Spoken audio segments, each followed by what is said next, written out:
So that was another tiring day, over 11 miles, but we're here at Samuel Taylor Coleridge's cottage in Nether Stowey in Somerset, and I've brought along a great friend of mine, Hugo Grenville, who's a fantastic painter and with whom I've been discussing painting and Romanticism for the last 10 years at least, and we're always threatening to work together and wanting to make Romanticism speak through colour, through poetry, through narrative meaning as well. So I was wondering, Hugo, what you make of being here and in the sort of centre of Romanticism.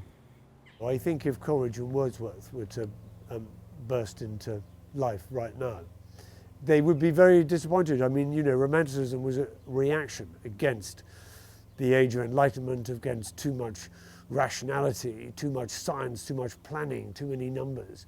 And that's exactly what we have now. And they felt that mankind needed to become liberated from the obsession with rational thought. And they needed to get back in touch with their spiritual world. And I think Blake, in my mind, Blake stands as a symbol of somebody who was able to show the invisible world. He was somehow, you know, he was able to make images that showed the world that we could only feel and think about, but we couldn't see. He said mental things are alone real. I mean, he was incredibly empowered by that whole invisible world, wasn't he? Yes, and I think that, you know, Coleridge fits into that template of searching into the subconscious to find the invisible world. And he said that he held imagination as the highest agent, I think he called highest it, agent of human perception. Yeah. And he tells a story of Blake describing the rising sun not as a flat disk which looked something like a guinea, but as a heavenly host crying, holy, holy, holy. And if you could see the sun as the heavenly host crying, holy, holy, holy, I mean, you've got an imagination that immediately cuts right inside the subconscious, that connects nature with the act of creation.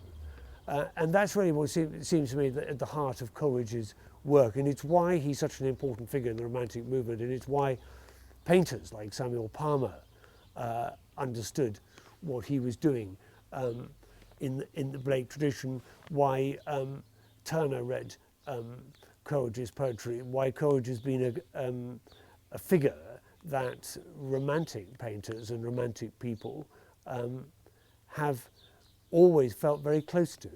And I mean, that goes right the way through into the 20th century, Stanley Spencer and Paul and John Nash. You know, it isn't the quest to find a spiritual life that lives alongside the temporal world is alive and well. I mean, but it's just beleaguered. I remember Coleridge saying, imagination reconciles man to nature. Yeah. And it's quite an extraordinary sort of wholesome quote, really, and somebody who really unified it all. Sadly, he did sort of throw it away, but he was the most brilliant man of his generation by miles, well, he was, wasn't he, when he was younger? Human, and you know, not early promise is not always measured in later life. It doesn't always. Well, Wordsworth sort of, you know, clapped out a bit, didn't he? He was a sort of, you know, stamp collector for the government, pretty much. But so it's the early flame, and you know, Byron died when he was 36, and Keats when he was 25, and Shelley when he was 28, I think. So they all went pretty early. Well, I think the idea of being a romantic it's a state of mind. It's a feeling. It's not a particular article of clothing, and it's not a particular political belief. I mean, as you know, Coleridge stood against the establishment. He questioned the social mores of the day. He was in favour of the French Revolution, as was Wordsworth. They're disappointed by what happened, but they felt that they should stand up for a social liberalism, a different world. And I mean, in a way, they were early socialists. And I think, we live in a material world now that is dominated by big corporations, governments in hock to big corporations. I think the message is just as true now as it ever was. And I don't think there's an age at which you stop being a romantic. Yeah. I think you feel, you feel emotionally engaged in these things all your life.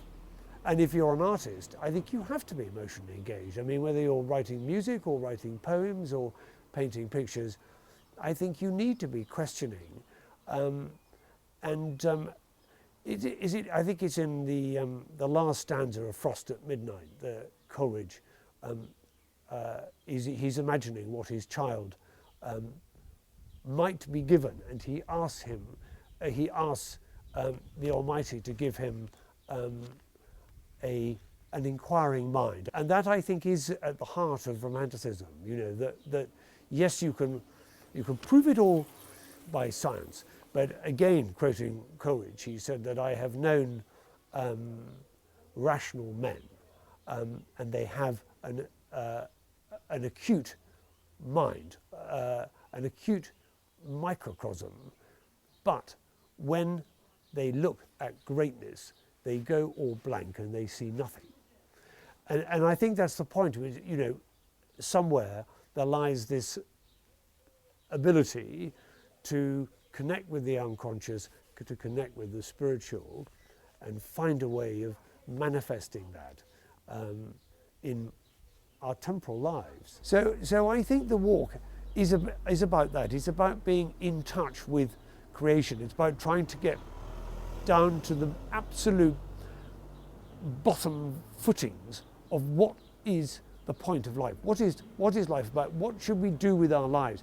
And I'm not sure I have many answers, but I know it's not about having another tumble dryer. It's not about having a smart car. It is not about having all the things that people think they want.